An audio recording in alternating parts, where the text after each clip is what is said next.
Hello friend, welcome to cine wood hub one channel. आज हम बात करेंगे खुदगर्ज 1987 में बनी एक भारतीय हिंदी एक्शन ड्रामा फिल्म, जिसका निर्माण और निर्देशन राकेश रोशन फिल्म क्राफ्ट के बैनर तले किया था।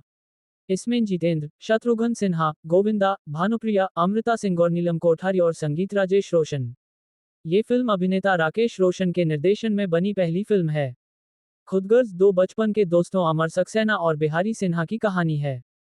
अमर एक अमीर परिवार का लड़का है और उसी उम्र का अनपढ़ बिहारी, जो एक गरीब परिवार से आता है। अमर को जया नाम की एक फूलवाली से और बिहारी को लता नाम की एक मजदूर से प्यार हो जाता है और दोनों जल्द ही शादी कर लेते हैं। अमर के पिता बृजभूषण सक्सेना एक धनी होटल व्यवसायी हैं, जो अपने बेटे को शादी के तोहफे में एक 5 सितारा होटल देना चाहते हैं। होटल के निर्माण के लिए जमीन बिहारी की है। बिहारी ने पहले उस जमीन को बेचने के कई प्रस्ताव ठुकरा दिए थे, क्योंकि वह घर और जमीन उनकी पुश्तैनी संपत्ति है।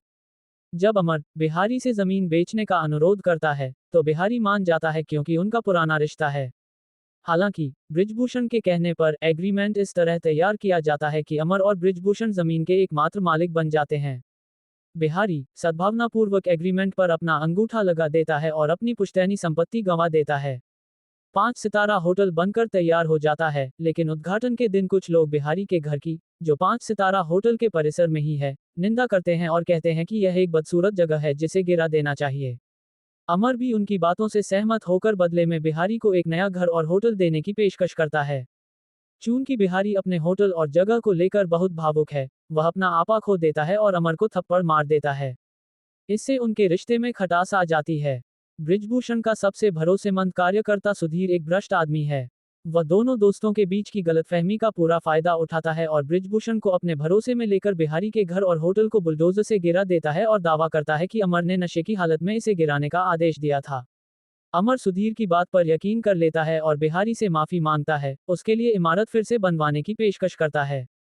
लेकिन बिहारी नहीं मानता और ऐलान करता है कि वह खुद होटलों की एक श्रृंखला बनाएगा और एक दिन अमर को मात देगा। बिहारी को उसके सबसे भरोसेमंद दोस्त, पेशे से वकील भीमजी नानजी प्रेमजी बटलीवाला, पनाह देता है। इसी बीच अमर को सुधीर के गद्दार होने का पता चलता है और वह उसे अपने घर से निकाल देता है। फिर सुधीर बिहारी से हाथ मिला लेता है, जिसे वह आगे बढ़ने वाला समझता है।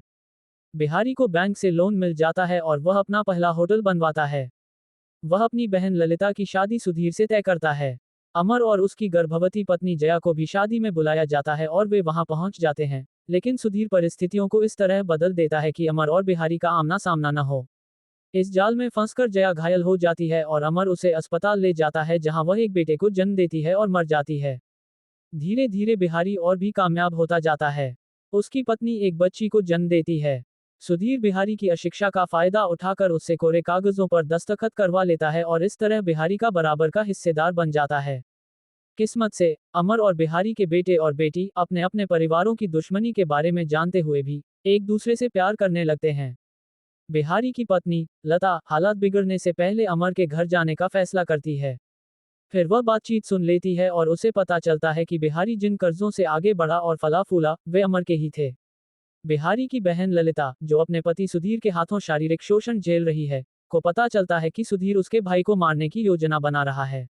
वह तुरंत बिहारी की सुरक्षा के लिए अमर के पास जाती है। लता बिहारी को बताती है कि अमर उसका कितना बड़ा हितैषी रहा है। बिहारी यह जानकर टूट जाता है और अमर के पास जाकर सुलह कर लेता है। दोनों दोस्त सुधीर का सामना करते हैं और उसकी बुरी तरह पिटाई करते हैं, लेकिन उसे जान से नहीं मार पाते, क्योंकि उसकी शादी बिहारी की बहन ललिता से हुई है। इस फिल्म के गीत इंदिवर ने लिखे थे और संगीत राजेश रोशन ने दिया था। हमारा वीडियो पसंद आया तो लाइक करे, शेयर करे और सब्सक्राइब जरूर कर दीजिए।